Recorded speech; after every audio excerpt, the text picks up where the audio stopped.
Hi అండి, crazy Abbi ఛానల్లో ఈరోజు వచ్చేసి టేస్టీగా సింపుల్గా అయిపోయే కజ్జికాయలు చేసి చూపిస్తామండి. కొబ్బరి తురుము రవ్వతో చేసిన కజ్జికాయలు. ముందుగా మైదా పిండి తీసుకోవాలండి. ఇలా ఒక బౌల్లో వేసుకోవాలి. మైదా పిండి తీసుకున్నాం కదండి, అందులో నెయ్యి వేసుకోవాలి. అప్పుడు క్రిస్పీగా వస్తాయండి.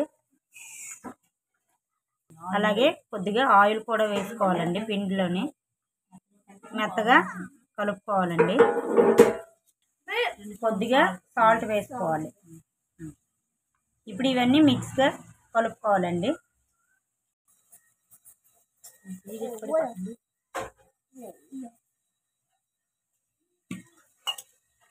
ఇప్పుడు కొద్దిగా వాటర్ వేసుకొని మిక్స్ చేస్తూ కలుపుకోవాలండి.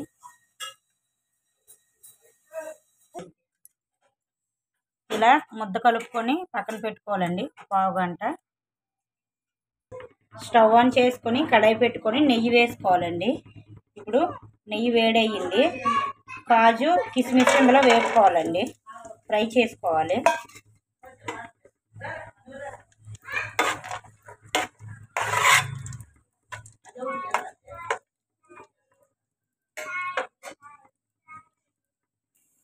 ఇవి ఫ్రై అయిపోయాయి కదండి. ఇప్పుడు ఒక బౌల్లోకి తీసుకుందాం. ఇవ్వండి, ఇలా బౌల్లోకి తీసుకున్నాం కదండి. అదే నెయ్యిలో రవ్వ కూడా వేసుకొని ఫ్రై చేసుకోవాలండి.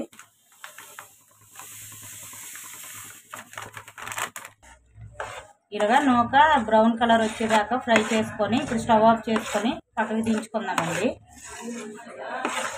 ఇక్కడ మిక్సీ పెట్టుకొని అందులో షుగర్ వేసుకున్నానండి. ఇప్పుడు ఇందులో ఇలాచీ వేసుకొని మిక్సీ పట్టుకుందామండి. ఇలాగా ఇలాచీ వేసి మెత్తగా పౌడర్ లాగా చేసుకుందామండి. మిక్సీ పట్టుకుందాం. ఇక్కడ ఒక బౌల్లో ఫ్రై చేసుకున్న రవ్వ వేసుకున్నాం కదండి. ఇప్పుడు మిక్సీ పట్టుకున్న షుగర్ పౌడర్ వేసుకుందాం.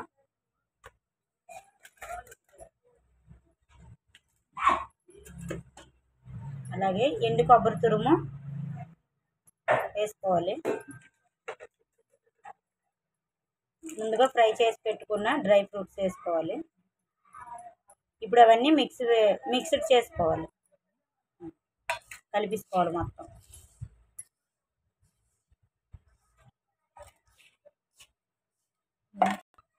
ఇలా మొత్తం అన్నీ కూడా వేసుకొని కలుపుకోవాలండి. ఇప్పుడు ఈ కలుపుకున్న మిశ్రమాన్ని పక్కన పెట్టుకోవాలి.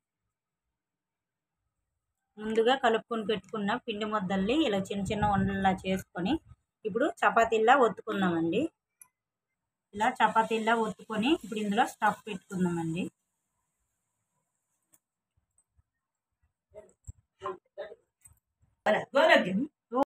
ఇలా స్టఫ్ పెట్టుకున్నాం కదండి. ఇప్పుడు ఇది రెండు వైపులా క్లోజ్ చేసుకోవాలి.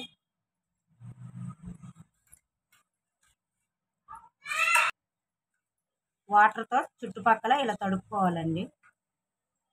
అప్పుడు లోపల ఉన్న స్టఫ్ బయటకు రాకుండా ఉంటుంది. ఇప్పుడు క్లోజ్ చేసుకోవాలి.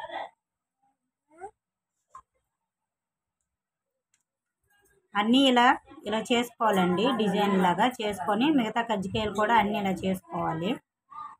స్టవ్ ఆన్ చేసుకొని కడాయి పెట్టుకొని ఆయిల్ వేసుకున్నానండి. ఇప్పుడు ఆయిల్ బాగా వేడవ్వాలి. ఇప్పుడు ఆయిల్ వేడయిందండి. ముందుగా చేసుకున్న ఈ కజ్జికాయలు వేసుకొని ఫ్రై చేసుకోవాలి.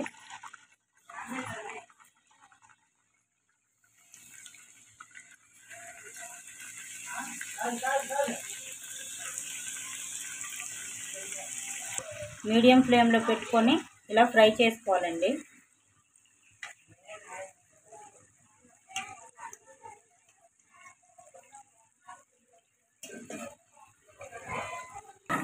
ఇలా బ్రౌన్ కలర్ వచ్చిందాక గోల్డెన్ కలర్ వచ్చిందాక ఫ్రై చేసుకోవాలండి.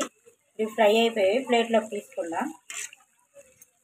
నెక్స్ట్ కూడా అలానే అన్నీ వేసుకొని ఫ్రై చేసుకోవాలండి. ఇదిగోండి, అన్నీ కూడా ఇలాగే ఫ్రై చేసుకొని తీసుకోవాలండి. ట్రై చేయండి. ఎలా వచ్చిందో కామెంట్ సెక్షన్లో కామెంట్ చేయండి. లైక్ చేయండి, షేర్ చేయండి, సబ్స్క్రైబ్ చేసుకోండి. ప్లీజ్ సపోర్ట్ చేయండి. బాయ్ అండి. బాయ్.